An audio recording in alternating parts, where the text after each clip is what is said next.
Stop 12, the AME Church. This area, like the one back at Avila Street, was full of prominent black-owned businesses in the late 1890s and into the early 1900s. On the northwest corner, there was a saloon and restaurant owned by B.T. Twitty. There was a barber shop owned by C.T. Evans on the left at the end of the street. Next to him, coming back this way, was Robert Mason the shoemaker, and right about there on the southwest corner was the tailor, S.H. Whaley.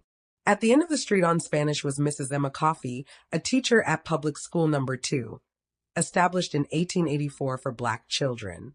Right about where 132 St. George is, from 1823 to 1903, was the first African Methodist Episcopal church in town. The AME Church has its own place in African American history. Its story begins with the Methodist Episcopal Church, which began in 1784 as the church for everyone, including those not allowed in other churches.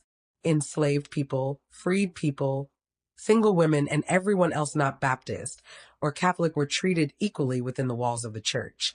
Then in 1787, laws separating black and white people began to disrupt the main congregation in Philadelphia. Pastor Richard Allen was a respected black leader in the Philadelphia church, and after being moved, harassed, and forced to sit in the balcony one Sunday, he and the other black members left the church in the middle of the service. They went on to a small blacksmith shop that was rebuilt into a church by 1794, and Pastor Allen would become the first black bishop in the entire ministry. His church was accepted into the Methodist Church as Bethel African Church, and the name was changed to the African Methodist Episcopal Church in 1816. The church that began here in 1823 was an all-black congregation and the only Methodist church in town.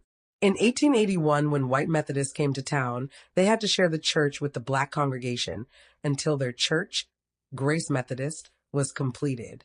In 1903, St. Paul's AME Church was built in Lincolnville, and the church that was here closed its doors forever. Just north of here on the left is our last stop and final story of the tour.